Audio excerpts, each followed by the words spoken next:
Summer is my favorite time of the year. The evenings are warm, the air is saturated with the smell of sun-warmed grass, and the nights are filled with the rustle of leaves and the songs of crickets.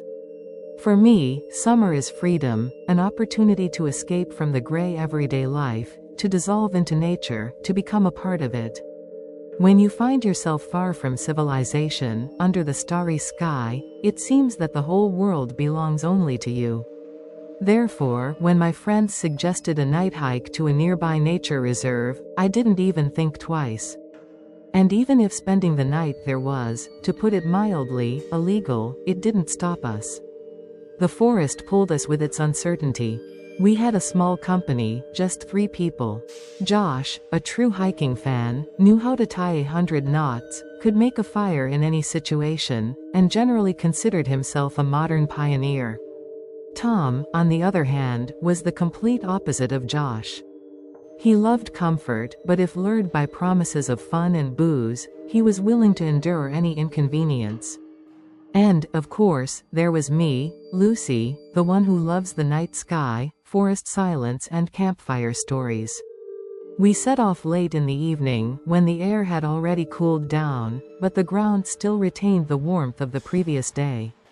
The backpacks contained tents, food, lanterns, and some alcohol. The main thing is to get away from the trails so that no one finds us, Josh said, stepping deeper into the forest. We walked for almost an hour. Darkness was gathering around them, and the trees were getting taller and denser. The forest, which seemed friendly during the day, suddenly turned into something completely different at night. The shadows from the trees seemed too long, and the gusts of wind sounded like someone whispering. But it didn't bother us. On the contrary, there was a special magic in it. When we finally found a small clearing, Josh nodded. Tents were pitched and a bonfire was lit. The fire played on their faces, making the shadows long and vivid. Tom took out the speaker and turned on the music. A light breeze blew through the trees, dispersing the smoke. We relaxed, chatted, laughed, and recalled old stories. So far, none of us suspected that this night would turn into a real nightmare. The music from the speaker was mixed with the crackle of the campfire. Somewhere in the distance, an owl hooted, breaking the silence of the night. Tom handed me a bottle of beer, and I took a small sip. I've never been particularly addicted to alcohol, but something about this moment made it almost an obligatory part of the atmosphere. Do you even understand that if we get caught, we'll be fined so much that we won't pay it for the rest of our lives? Tom grinned. If we get caught, Josh corrected him. But that's not going to happen. No one wanders in here that deep. He was right. We really went deeper into the forest than we had planned. The only thing that betrayed our presence was the light of the campfire, but even it did not break through the dense crowns of the trees. I tilted my head back, looking up at the stars. They seemed especially bright here, away from the city lights. It was one of those nights when everything seems perfect. So perfect that it's even disturbing. Or was it just my imagination? It suddenly occurred to me that, despite the late hour, I hadn't heard a single insect sound. No chirping of grasshoppers, no annoying squeaking of mosquitoes. Only the crackling of the fire and the muffled music. I frowned, peering into the darkness. Don't you think it's too quiet? Tom laughed. Lucy, this is the forest. Relax. But the feeling of strangeness did not disappear. On the contrary, it has intensified. I didn't know yet that this was the first detail in a series of ominous events that awaited us. The feeling of anxiety did not leave me. We continued to sit around the campfire, but something about the silence around us was wrong. Josh was telling some funny story about past camping trips. Tom was lazily sipping his beer, and I was trying to ignore the strange feeling that had settled inside me. Anyway, I thought it was just a fox, Josh laughed, but when I turned on the flashlight, I saw 2 huge red eyes right in front of me. I almost lost my pants. Yeah, come on, tell me how you wet yourself from fright, Tom grinned, stretching his legs closer to the fire. I smiled, but out of the corner of my eye I saw something in the darkness, behind the trees. Movement? Or just a shadow play?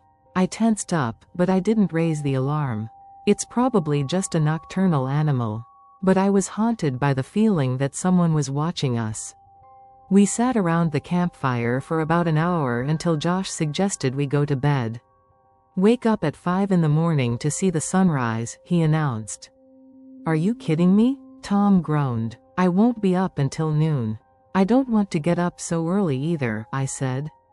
But Josh was adamant. We put out the fire and went to our tents. I climbed into my sleeping bag and tried to relax.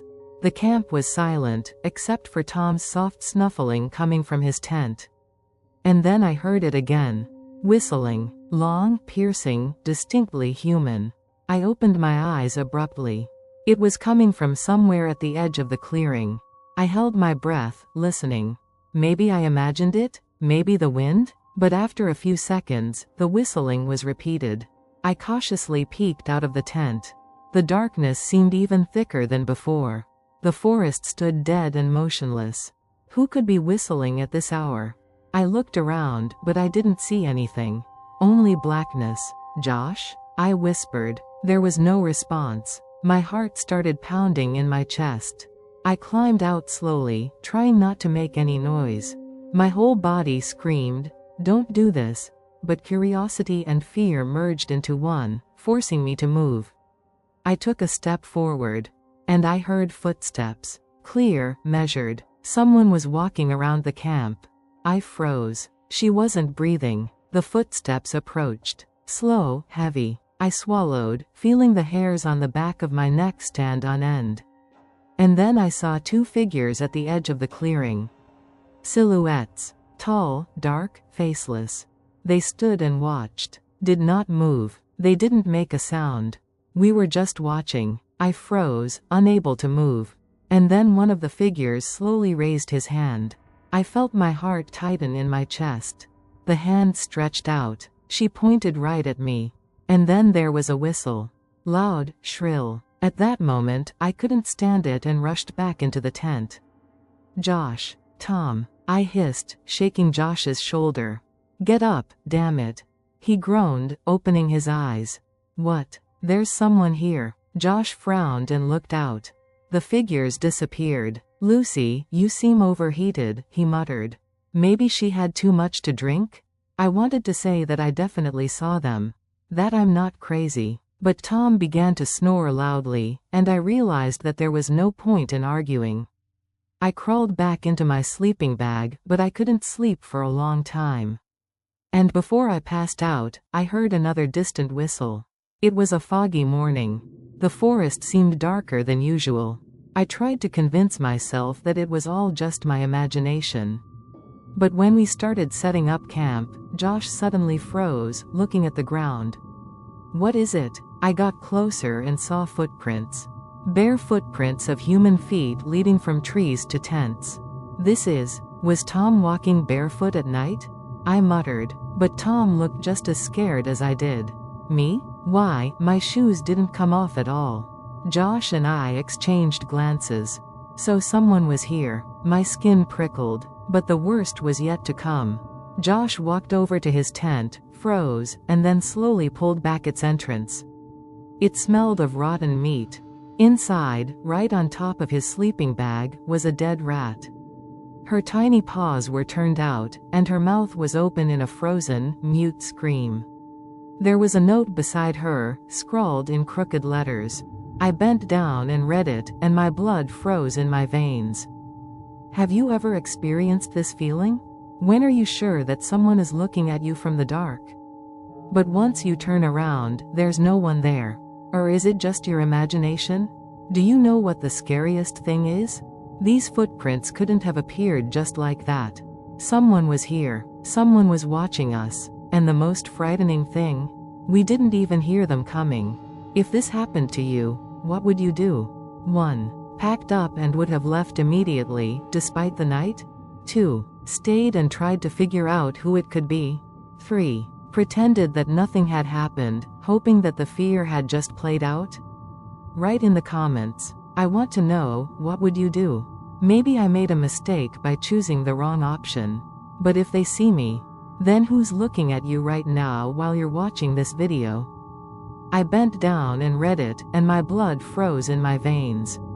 We see you. We raced through the forest, not understanding the road, rapidly leaving a dangerous place.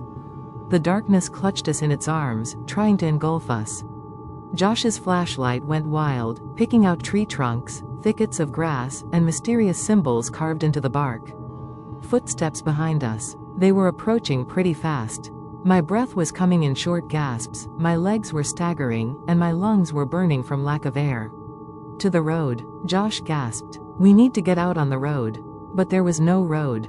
We didn't recognize this patch of forest. Damn, Josh, you know these places. Tom shouted. Josh was silent. I saw his face when the beam of the flashlight slid over him. He didn't know where we were either. A whistle sounded behind him. I whirled around. The lantern caught movement between the trees. A shadow. Tall. Not a human being. I didn't want to look, but my eyes were drawn to him. A dark figure stood between the trees, motionless, but I knew she could see us. And the scariest thing, she was looking right at me. I saw her face. No, I saw his absence. And then the fire went out. But we were far from the camp. How is this possible? Let's run. We rushed forward, making our way through the bushes. I could hear branches snapping behind us, and I could feel something big moving behind us. I fell down. My hands hit the ground, and I tried to stand up. But something grabbed my ankle. Lucy. Tom grabbed my hand, abruptly pulling something cold and soft out of my grasp. I didn't turn around, but I could feel him breathing behind your back. We ran for another 10 minutes.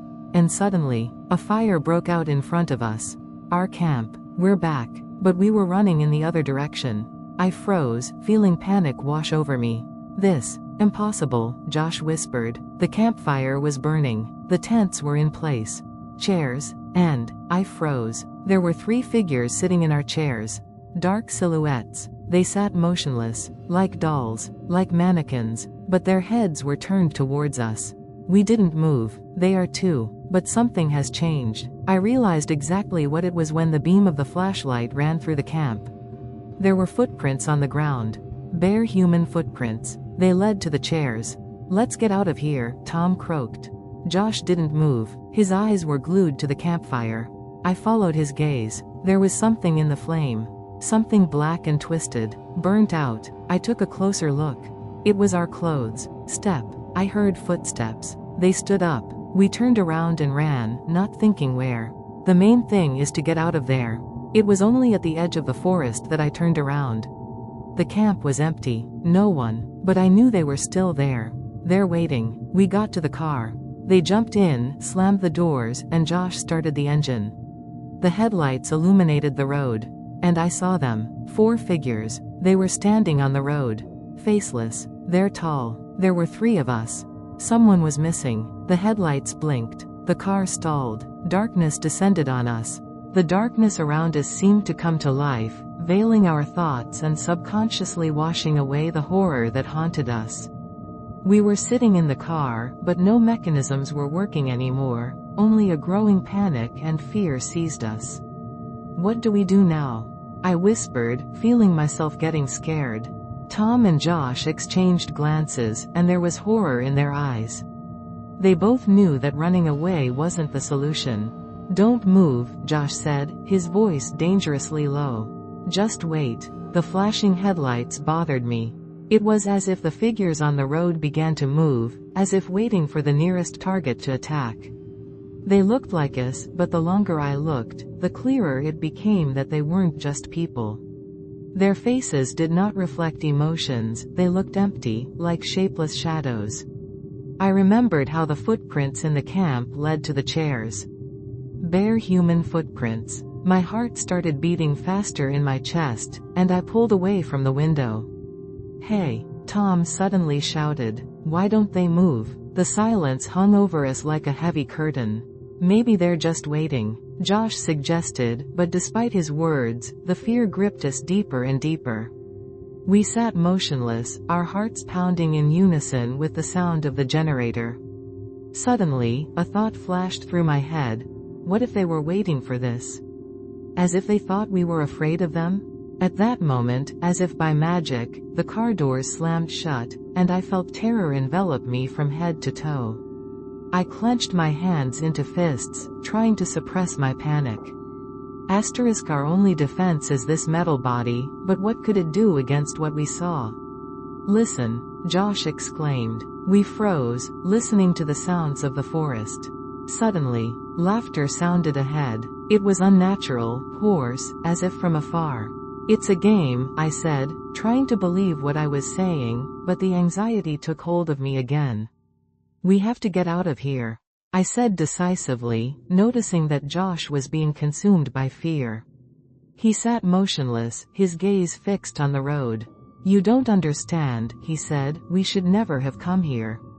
They know we're here. They always knew. Tom, disfigured by fear, finally woke up from his stupor. How do you know that? What is it? He asked, his voice trembling. I do not know, Josh replied. But this place, it's not just a forest. It's more than that, something that has no boundaries. Suddenly, one of the figures took a step forward. In an instant, we felt a chill envelop our minds. She came out of the darkness, and I only caught a glimpse of her, tall, with a blurred silhouette that seemed to disappear into thin air.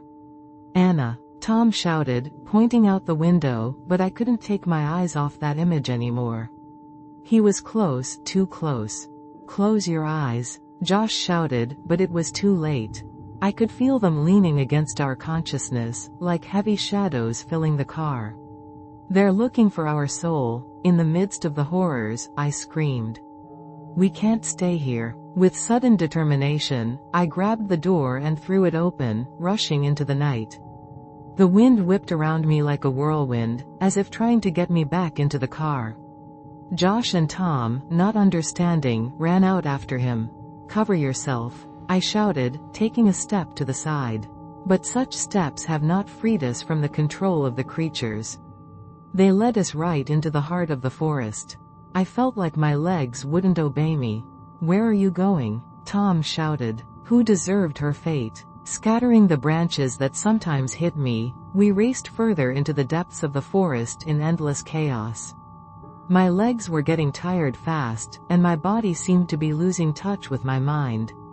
Suddenly our eyes came across a flame. This is our camp, I whispered almost involuntarily, stopping in complete disbelief. Could this nightmare happen again? I think I'm back in the place I was running from. The camp was the same as when we left it. Looking around, I saw figures sitting on chairs. Despair washed over me. What's all this about? The more I doubted, the more clearly I found footprints. My hair was moving with horror. These were all our footprints. Large, inhuman figures stood nearby, peering at us as if looking for their prey. Hatred has enveloped my consciousness. I bent down, allowing myself to forget for a moment, but only the time had come, back to reality. I knew they were just waiting, just like us. The mind knew no boundaries. At the same moment when, in fear, we turned around and reached for the black forest again, pounding in the clouds that beat and crushed us with their own forces. But the darkness was already there. Run, Josh yelled, pulling me along with him, just before plunging into the embrace of darkness. The distant sounds of laughter rolled through the forest like the wind.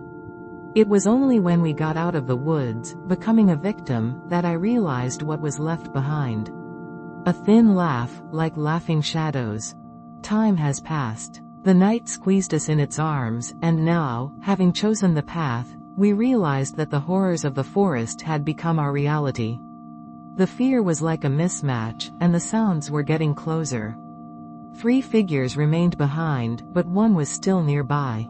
I turned my head and saw her. We'll be back anyway, I whispered as the car stalled. We sat in silence, knowing that the darkness would never leave us. They waited. We were waiting for the moment when we would have to run again.